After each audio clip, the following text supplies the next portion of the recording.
Welcome to view point. Brain stroke అనేది మెదడులో రక్త సరఫరా నిలిచిపోయినప్పుడు లేదా తగ్గినప్పుడు సంభవించే పరిస్థితి. ఇది ఒక అత్యవసర వైద్య పరిస్థితి. దీనిని తక్షణమే గుర్తించి చికిత్స చేయకపోతే మానసిక, శారీరక సమస్యలు అలాగే మరణానికి కూడా దారితీస్తుంది. రక్తనాళాల్లో అవరోధం లేదా అవి చీలిపోవడమే బ్రెయిన్ స్ట్రోక్ వచ్చేందుకు ప్రధాన కారణాలు. దీనికి హైపర్ టెన్షన్, కొలెస్ట్రాల్ స్థాయి, డయాబెటీస్, ఇతర జీవనశైలి సంబంధిత కారణాలు ప్రభావితం చేస్తాయి. బ్రెయిన్ స్ట్రోక్ లో 2 ప్రధాన రకాలు ఉన్నాయి. వాటిల్లో ఇస్కిమిక్ స్ట్రోక్ ఒకటి. ఇది సగం పైగా స్ట్రోక్లకు కారణమవుతుంది. రక్తంలో గడ్డలు ఏర్పడి రక్తం సరఫరా నిలిచిపోయినప్పుడు ఇది జరుగుతుంది.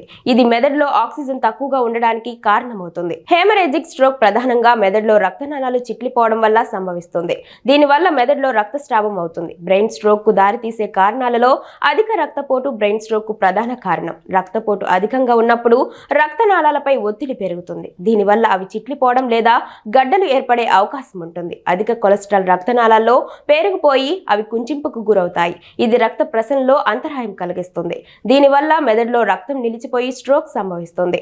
షుగర్ స్థాయి ఎక్కువగా ఉండడం వల్ల రక్తనాళాలపై ప్రభావం చూపుతుంది. ఇది స్ట్రోక్ వచ్చే అవకాశం పెంచుతుంది. ధూమపానం, మద్యం, వ్యాయామం లేని జీవనశైలి వంటి అలవాట్లు బ్రెయిన్ స్ట్రోక్ కు కారణమవుతాయి. ధూమపానం వల్ల రక్తనాళాలు సంకుచిస్తాయి. మద్యం వల్ల రక్తపోటు పెరుగుతుంది.